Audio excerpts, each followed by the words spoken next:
누가복음 8장 1절에서 15절 씨 뿌리는 비유에 대해서 공부하겠습니다. 자, 1절에서 15절을 보면 이게 두 파트로 나눠져 있어요. 그래서 처음에는 1절에서 3절을 별도로 할까 하다가 좀 다른 생각을 하게 됐어요. 그래서 이걸 같이 묶어서 하자. 그래서 제가 먼저 4절에서 15절의 내용을 한 다음에 1절에서 3절로 돌아와서 요거 비유와 그 본문이 무슨 연관이 있는가를 제가 한번 설명을 하겠습니다. 자, 4절에서 15절이 이제 씨 뿌리는 비유 그 내용입니다.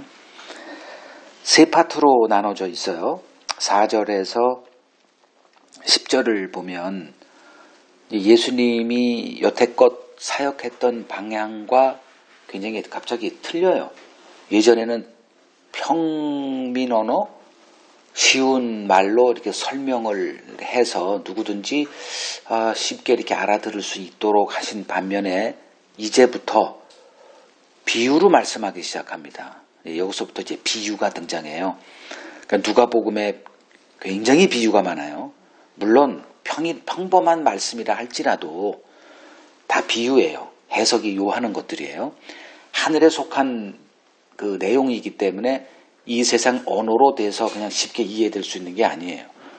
그 천국은 하나님의 나라는 그 인간 중심으로 되어 있는 이 세상과 겹쳐지는 게 하나도 없습니다. 그래서 하나님이 이 세상을 심판하신다고 하는 거예요. 이제 갑자기 비유로 말씀하세요.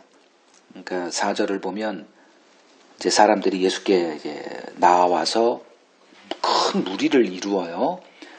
이때 예수님이 비유로 말씀하십니다. 그 비유 내용 하나하나는 다 이 세상에서 벌어지는 것들을 이렇게 해서 뭔가를 말씀하시는데 이해되는 것들이에요. 그래서 그 비유를 이렇게 말씀하셨는데 씨 뿌리는 자가 농부가 씨를 뿌리러 나가서 어디에다 이렇게 씨를 뿌렸더니 어떤 일이 벌어지고 그 다음에는 여기다 뿌렸더니 또 어떤 일이 벌어지고 이런 일을 쭉 얘기를 하세요. 그리고선 제자들이 뭔 얘기지? 그 말들 하나하나는 현상, 농부에게서 흔히 이게 벌어지는 농사에서 벌어지는 일들 다 이해되지만 종합해 볼 때 이게 무슨 뜻이야?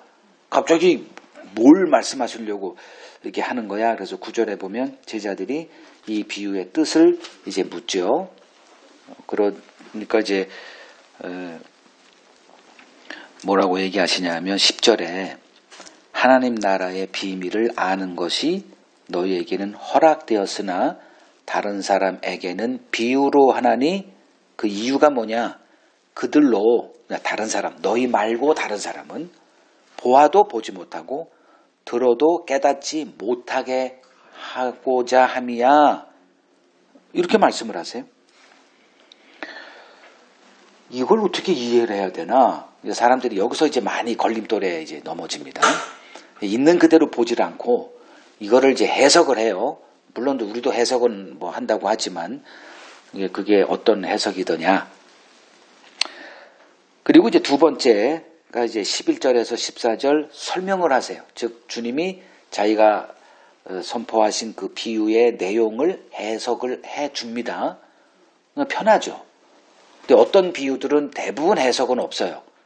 근데 여기서는 이제 해석을 이제 이렇게 해 줘요. 세 종류의 밭이 있대요. 11절에서 14절을 보면 씨는 하나님의 말씀이다.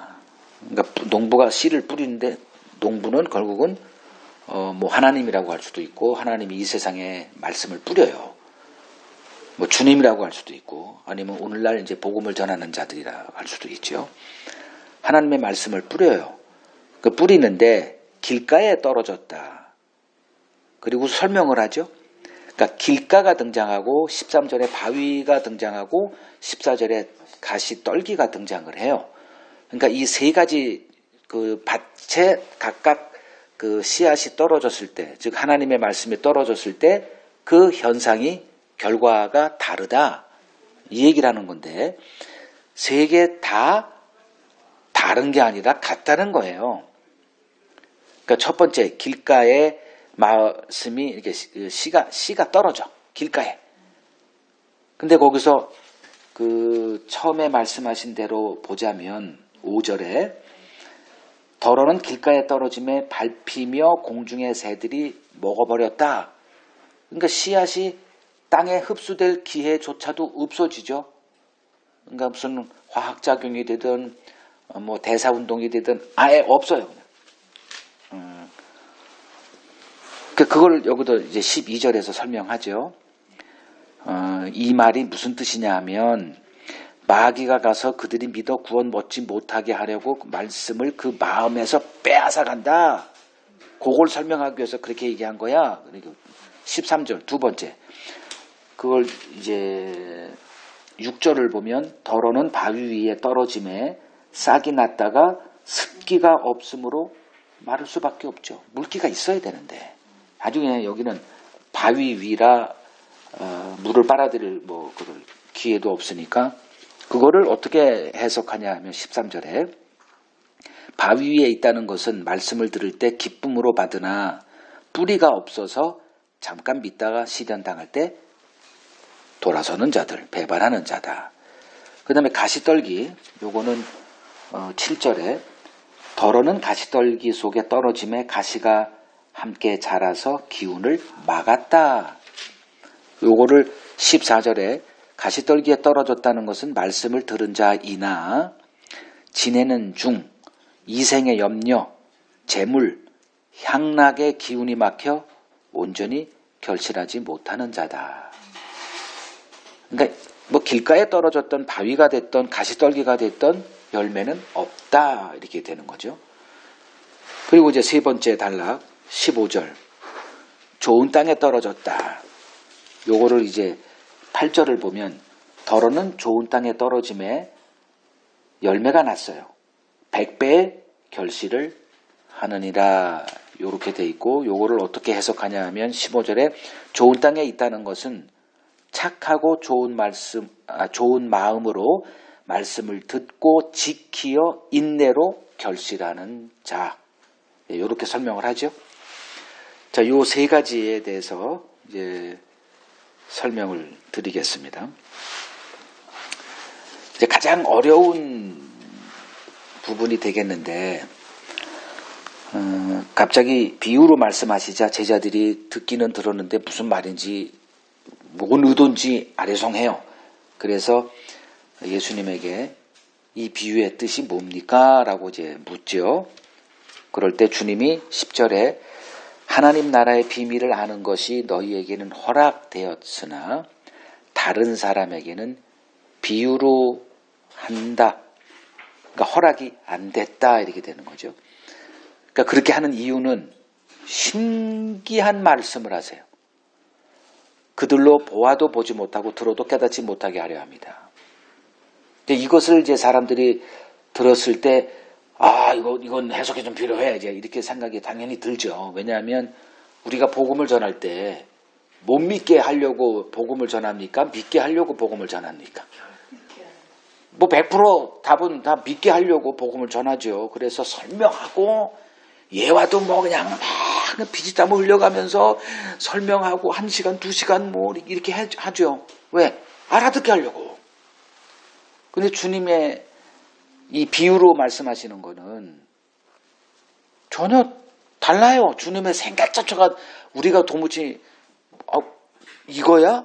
이런 거였어? 라고 할 정도로 주님의 이 답변이 어찌 보면 궤변일 수도 있어요. 많은 사람들에게. 에이 설마 그럼 뭐하러 오셨어? 뭐하러 또 그런 말씀을 하셔? 알아듣지 못하게 하려면. 그럼 아예 말이나 말지. 이렇게 결론이 날 수밖에 없는 답변을 하신 거예요. 주님이. 자, 세상에서 비유로 이렇게 말을 하는 이유는 뭐죠? 알아듣기 쉽게 해. 이 세상에서 비유를 못 알아듣게 하는 게 어디 있어요? 당신도 하늘에서 왔어? 그 비유로 표현하자면 뭐 이렇게 해서 이게 잘 이해 안 되시죠? 그러면 뭐 요렇게 비유로 말씀드릴게요. 그래서 이렇게 뭐 하면은 다 이런 용도로 비유를 말하죠. 근데 주님의 비유 이유는 가리기 위해서입니다. 그냥 있는 그대로예요.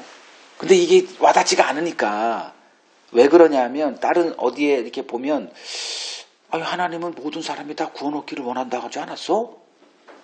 그게 오늘 아침 우리가 새벽에 읽었던 디모데 전서 2장에 나오죠. 디모데 전서 2장 4절을 보면 하나님은 모든 사람이 구원을 받으며 진리를 아는데 이르기를 원하신다. 이 말과 주님의 이 말이 서로 상충하죠. 충돌이 벌어진다는 말이에요. 그러니까 이 말을 그렇지 땅끝까지 가서 복음을 전하라. 만민에게 복음을 전하라 그랬지 어떤 소수에게 전하라고 한 적이 어디 있어? 이런 개념이 너무나 이제 압도적이니까 이 해석을 바꿔요. 어떻게 바꾸는지 궁금하죠. 자, 그러면 여기에 디모데 전서 2장 4절에 있는 하나님은 모든 사람이 구원을 받으며 진리를 아는데 이르기를 원한다. 이 구절만 보고 맞아. 이거 주님은 모든 사람 다 알기를 원하시지. 근데 그렇지가 않지. 현실은. 그 말은 하나님이 그런 뜻은 있으나 못한다. 하나님이 약간 찌질해. 뭐 이런 결론에 이를 수가 없어. 이럴 수밖에 없기 때문에 또 그 말도 또 비틀어요. 또 뭐 여기도 비틀고 저기도 비틀 수밖에 없는. 그러니까 성경을 볼 때 가장 중요한 게 뭐라 그랬어요? 문맥을 보라 그랬죠. 어떤 한 구절만 뽑아 쓰는 건 그건 사탄이 하는 짓이에요. 그렇게 하면 안 되고 1절부터 쭉 이렇게 보면 좀 이해가 안 돼도 한 100번 읽어보면 이런 거였구나. 이게 돼요. 즉 하나님의 구원에 있어서는 차별이 없다 이 얘기를 하는 거예요. 임금, 권세자 그들에게도 하나님의 복음이 그 안에도 하나님의 택한 사람이 있으니 그 사람들을 배제하지 마. 이 소리거든요. 여기서는.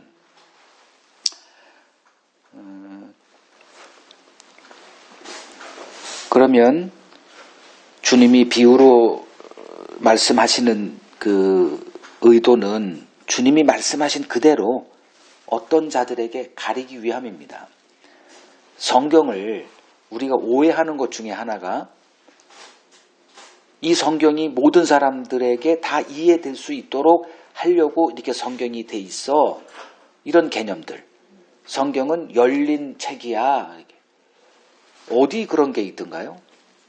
성경은 감춰져 있어요.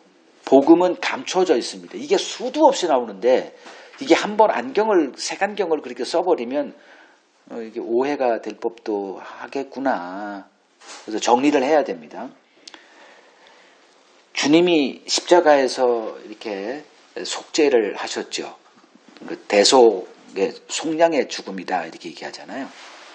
모든 사람을 위해서 죽으셨을까요? 그러니까 모든 사람이 구원받기를 원한다. 진리를 모든 사람이 다 알기를 원한다라고 이 개념으로만 본다면 주님은 모든 사람을 위해서 죽어야만 맞죠.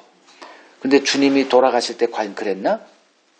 주님이 요한복음만 보더라도 자기 사랑을 사랑하시되 그들을 끝까지 자기 사람들이에요. 그리고 믿지 않는 자들은 내 양이 아니야. 아주 선을 너무나 분명하게 거놨어요. 그럼 그들은 여기서도 마찬가지죠. 너희에게는 허락되었으나 다른 사람들에게는 아니다. 그러니까 너희와 다른 사람들. 이건 뭐지? 이 궁금함을 덮어버리려고 하지 말고 씨름을 해야 돼요.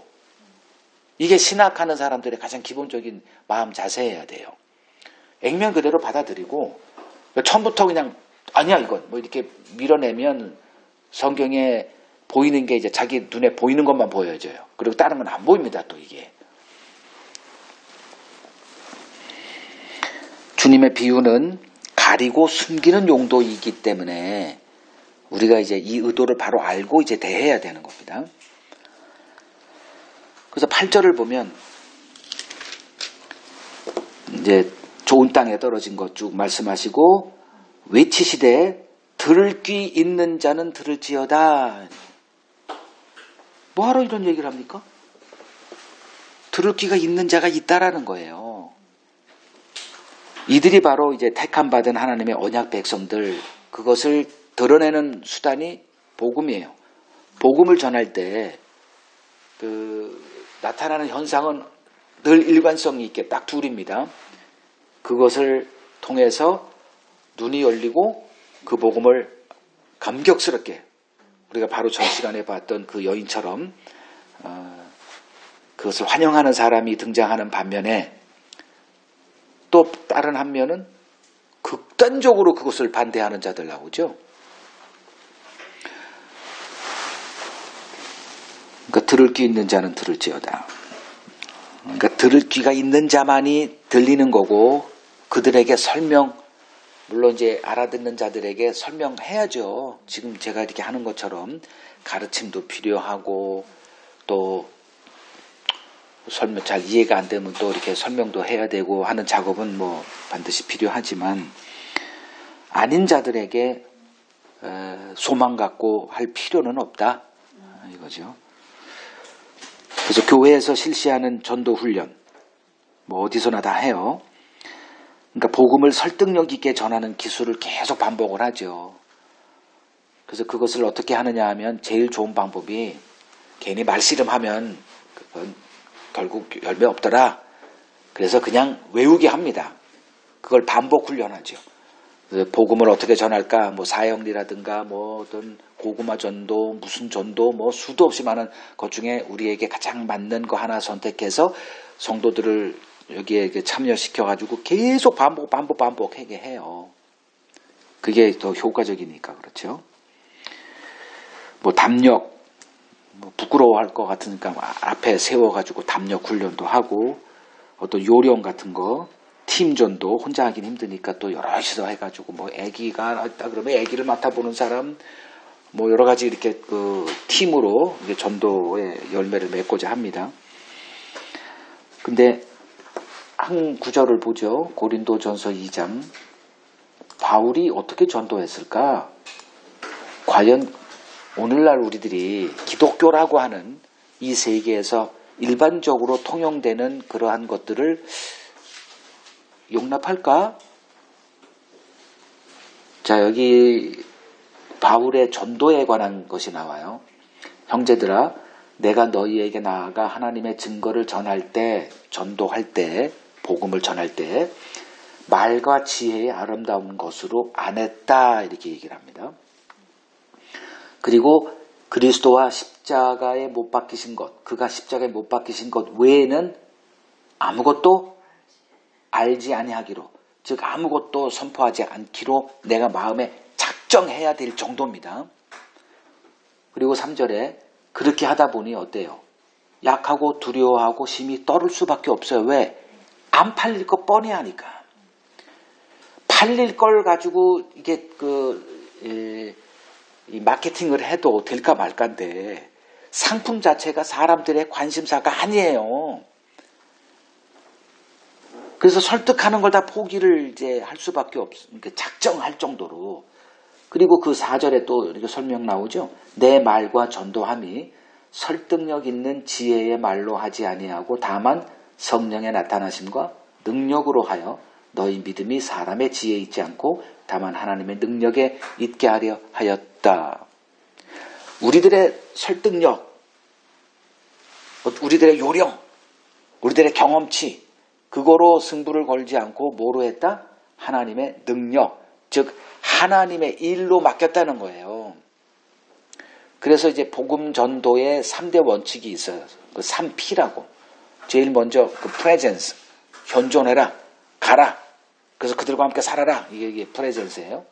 그 다음에 그 proclamation해서 선포하라. 이제 그 다음이 persuasion, 설득이라는 단계가 있어요.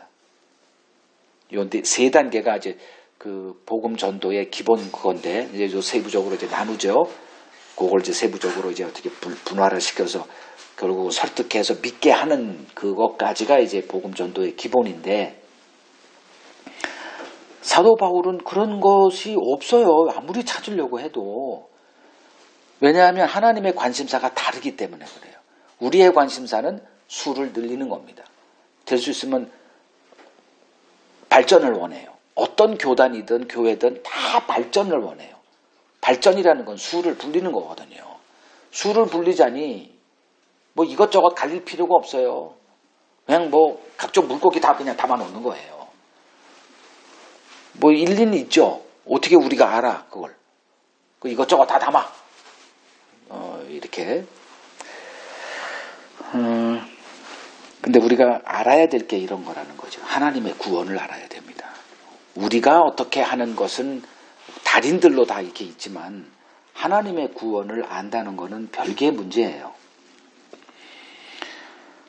그래서 전도 훈련이 있다면 뭐 성경은 전도 훈련이란 자체를 허용을 않지만 만약에 우리가 오케이 전도 훈련이 있다고 가정을 한다면 우리는 자꾸 이렇게 뭘 붙이는 걸 해요. 손가락 하나를 더, 손이 하나 더, 이런 거, 이런 재능, 이런 뭐 여러 가지 그 요령 뭐 이런 것들이 다 이렇게 많이 붙이는 걸 하는데 바울의 말을 들어보면 빼는 작업이에요. 내게 있는 것조차 이렇게 내려놔야 돼. 이게 전도 훈련이에요. 전도 훈련이라는 게 있다면 마치 2절에 내가 이렇게 작정했다. 자기와의 어떤 원칙을 세우고 그걸 준수하려고 하는.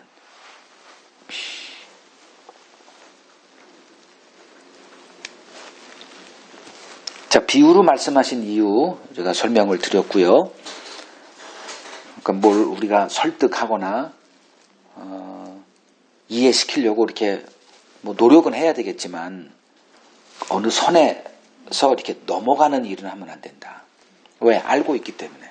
하나님의 구원을 아는 자로서 모르는 자가 하는 그 일까지 막 자기가 뭐 하겠다고 나서는 거는 하면 안 되는 거죠. 그럼 두 번째, 이제 세 종류의 밭 보죠. 길가, 내용을 아까 얘기했으니까 또 언급 안 하고요. 바위밭, 그 다음에 가시떨기밭. 이 세 종류가 있어요. 특징은 다른데 공통점이 하나가 있어. 열매 없기는 매일반. 그러니까 처음부터 아예 딱 복음 들었을 때 뭐야 이거 퉁 쳐버리는 길가 같은 사람이거나 뭐 말씀을 듣다가 뭐 시련 때문에 뭐 포기해버리는 사람이거나 아니면 이제 말씀을 기쁨으로 받고 교회 생활도 하고 권사 장로 목사가 다 돼가지고 뭐 하다가 여기에 있는 그대로 재물과 뭐죠? 이생의 염려, 향락 그것에 기운이 막혀서 열매 없기는 매일반. 염려, 재물, 향락 이런 거. 자, 그러면 요거는 어떻게 우리가 이해를 해야 되나? 우리들의 육신을 얘기를 하죠. 이 밭은 다 우리들의 육신의 상태를 얘기를 해요. 우리 마음의 밭. 그러면 육신으로 있는 사람, 즉 이 땅에 속한 사람들은 결국은 복음의 요구에 순응을 못하는구나. 복음이 아무리 우리에게 요구하는 열매가 성경을 통해서 이렇게 하더라도 확실하게 이렇게 드러나더라도 그걸 우리 육신이 뭘 흉내낼 수 있는 것도 아니구나. 안 된다는 거예요. 왜냐하면 환난, 그 바위에 있는 그 시련 당할 때 환난이죠. 그리고 14절에 그 가시떨기에 있는 염려, 재물, 향락 여기에 안 걸려 넘어갈 사람이 세상에 존재할까요? 하나하나 다 따져보면서 이건 묵상해 봐야 되는 것들이에요. 시련, 염려, 재물, 향락 이 네 가지 그물에 안 걸릴 사람이 있을까? 어떤 거라도 하나 걸리게 돼 있어요. 안 된다는 거예요. 그러면 이제 세 번째 좋은 밭 15절 좋은 땅에 있다는 것은 착하고 좋은 마음으로 말씀을 들어요. 그리고 지키어 인내로 결실하는 자래요. 자, 이거 좀 보죠. 착하고 좋은 마음 그리고 말씀을 듣고 그러니까 그 전제 조건은 마음이 착하고 좋은 마음이에요. 그런 마음의 밭에 말씀이 들어지니 이 사람이 그 말씀을 듣고 지키고 인내로 끝까지 버텨서 결국 열매를 맺힌대요. 이걸 보면 우리가 이렇게 노력을 해야 된다는 말인지 좀 애매해 보이죠. 근데 성경을 보면 성경은 하나님의 구원을 이야기하지 인간의 구원을 얘기하지 않아요. 우리 눈에는 방법이 자꾸 이렇게 찾아지죠. 어떻게 해야 좀 교회를 부흥시키지? 저 사람을 내가 구원시키고 싶은데 어떻게 해야 되지? 뭐 여러 가지 찾아내요. 이걸 이제 인간의 구원, 그 방법론을 찾는 우리들의 습성 때문에 그런데 성경에서 이렇게 보다 보면 성경은 하나님의 구원을 얘기합니다. 시작부터 끝까지 하나님이 결자해지해요. 하나님이 택한 자, 하나님이 그를 어떻게든 간에 그리스도의 길을 이끌어 오십니다. 즉 복음을 듣고 복음 안에서 그리스도의 그 은혜로 구원하시는 그것을 알게 하는 모든 일들, 그리고 인내하고 결실 맺게 하는 모든 것들이 다 하나님에 속한 거다. 자, 보죠. 착하고 좋은 마음. 이걸 성경이 용납할까요? 우리 안에 잠재되어 있는 죄에 이게 눈이 열린 사람은 우리에게 좋은 마음, 착한 마음 있을 수 없다. 이거 결론 내려야 돼요. 이건 불가능하거든요. 우리에게 좋은 마음, 착한 마음은 뭐 사람마다 저 사람은 착해, 이 사람은 악해, 이렇게 구분이 우리끼리는 되지만 하나님께 과연 그게 가능할까? 안 된다는 거예요. 그래서 착하고 좋은 마음 자체가 안 된다. 근데 착하고 좋은 마음이 주어졌다? 이게 뭐지? 이렇게 가야 되는 거죠. 그러면 착하고 좋은 마음이란 주님이 말씀하셨죠? 팔복. 천국은 누구 거? 심령이 가난해진 자, 애통하는 자, 온유하는 자, 의에 줄이고 목마른 자. 이게 우리가 만들어낼 수 있는 게 아니에요. 복 받았다는 얘기는 그 마음을 내가 가졌기 때문에 복 받았다는 얘기가 아니라 그 마음이 주어졌기 때문에 복 받은 자다, 이렇게 얘기가 되어지는 거예요. 하나님의 복은 이 땅과 연결되어 있는 게 아니라 하늘에 속한 복과 연결이 되어 있어요. 그러니까 이걸 구분을 잘 못하면 그냥 뒤죽박죽이에요. 하늘과 이 땅이 막 섞여가지고 나중에 이게 더 어려워. 착하고 좋은 마음이란 하나님이 만든 마음을 말해요. 그래서 하나님이 어떤 마음을 만들어 주느냐? 내 안에 있는 죄를 보게 해요.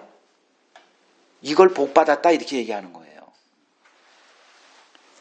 그러니까 내 자신이 어떤 죄인인가를 깨닫게 된 그 낮은 마음, 지금 아까도 우리가 봤지만 그 바리새인과 한 여인, 바리새인의 마음밭은 자기 의로 딱딱하게 돼 있어요.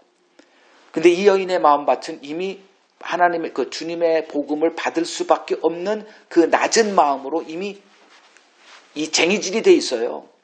그냥 그 말씀이 떨어지자마자 거기서 꿈틀꿈틀거리고 썼던 그 여러 가지 작용들이 벌어지면서 열매가 훅훅 맺히는 자가 된 거죠.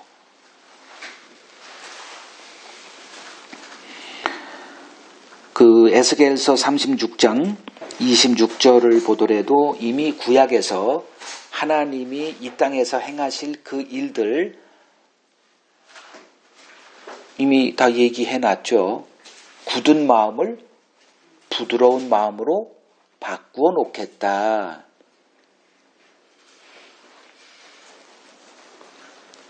그들이 이제 하나님의 율법을 지키는 자가 돼요. 율법이 말하는 거는 그리스도를 믿어라, 이런 결론이에요. 율법의 겉모습만 보면 이거 지키고 저거 지키고 이렇게 잘 지키면 그게 의로움이 된다라는 얘기지만 조금 더 늘려보면 그래서 할 수 있냐? 못하지 않니? 그러니 하나님이 약속하신 그 메시아를 믿고 그 믿음을 힘입어 생명을 얻어, 이게 율법의 궁극적인 요구예요. 그래서 율법을 지키는 자들이 된다, 이 말은 그리스도를 믿는 자가 된다. 그럼 그리스도를 믿는 자는 누가 믿어요? 착하고 좋은 마음. 즉 내가 뭘 행함으로 의롭다함을 받을 수 없다라는 것에 눈이 열린 자들. 자, 요게 이제 그 4절에서 15절 씨 뿌리는 비유의 해석입니다. 그리고 다시 아까 이제 처음에 얘기했던지 1절에서 3절로 돌아가요, 이제. 그러니까 예수님이 각 성과 마을에 두루 다니시며 하나님의 나라를 선포하시며 그 복음을 전하실새 12제자가 함께 해요. 근데 2절에서 3절을 보면 그들 가운데 이런 자들이 있어요. 악귀를 쫓아내신가 병 고침을 받은 어떤 여자들, 곧 7 귀신이 나간 자 막달라인이라 하는 마리아와 헤롯의 청지기 구사의 아내 요한나와 수산나와 다른 여러 여자가 함께하여 뭐래요? 자기들의 소유로 예수님과 제자들의 그 일을 섬기는 일을 하는 이 여인들을 언급을 합니다. 그러면 아까 4밭이 있어요. 길가가 있고 바위가 있고 가시떨기가 있고 좋은 밭이 있어요. 그러면 이 좋은 밭에 그 실제 얘가 누구들이냐? 바로 이 사람들이에요. 이 사람들은 뭐한 사람들이에요? 2절에 예수님의 말씀 가운데 문제가, 죄의 문제가 해결이 된 자들이에요. 악귀를 쫓아냈다. 뭐 7 귀신이 나갔다. 이거를 어떻게 이해하는지는 모르지만 이거를 물리적으로 몸이 뒤틀리고 뭐 개거품을 훑고 뭐 이걸 보지 마시고 그 안에 있는 우리 마음속에 있는 나에게는 7,000마리 귀신이 있었어요. 여러분들 알아서 뭐 하셔도 되고 이것이 쫓겨난 거예요. 그래서 많이 난 쫓겨났거든. 그럼 더 많이 사랑해야 되는 거예요. 뭐 어떤 사람은 여기 뭐 1마리 쫓겨나고 7마리 쫓겨나고 난 7억 마리가 쫓겨났어. 나는. 7억 마리에 나는 탕감을 받은 자야. 이렇게. 내 생각에 선이 없거든요. 오로지 그냥 나의 쾌락, 나의 즐거움 뭐 이것만 생각하고 계산하고 잔머리 굴리고 하는 게 나거든요. 여기서 뭔 선이 나올 수 있겠어요? 근데 주를 따르되 남의 것 가지고 섬기죠. 남의 것. 근데 자기 소유로 그들을 섬기는 자들. 이들이 누구냐? 그 로마서 12장 1절에 그러므로 형제들아 내가 하나님의 모든 자비하심으로 너희를 권하노니 뭐를 하나님이 기뻐하시는 거룩한 산제사로 드리라 그랬어요. 너의 몸덩어리 즉 너희의 삶 전체를 하나님께 드리는 것 이것이 바로 너희가 드릴 영적 예배다. 영적이라는 이 단어는 무슨 신비스러운 그걸 얘기하는 게 아니고요. 하나님이 받으실 만한 이걸 말해요. 영적이다 이런 걸.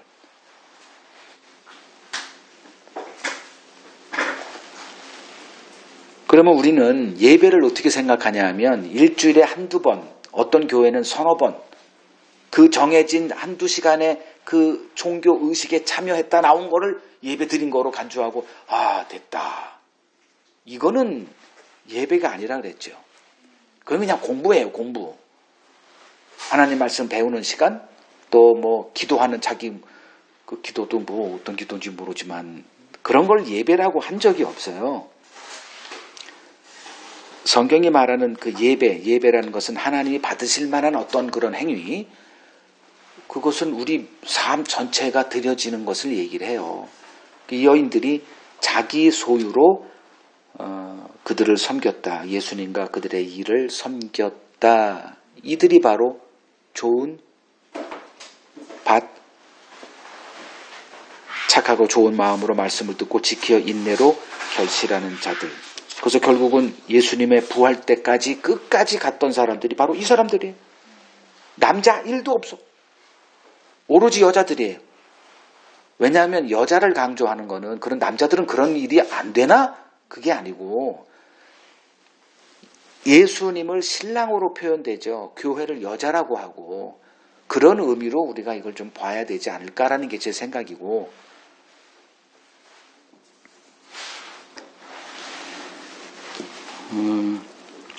믿음을 고백하는 내 삶에 이 여인들이 보이고 있는 이 좋은 밭의 열매가 맺히고 있는지 한번 점검해 보시기 바랍니다.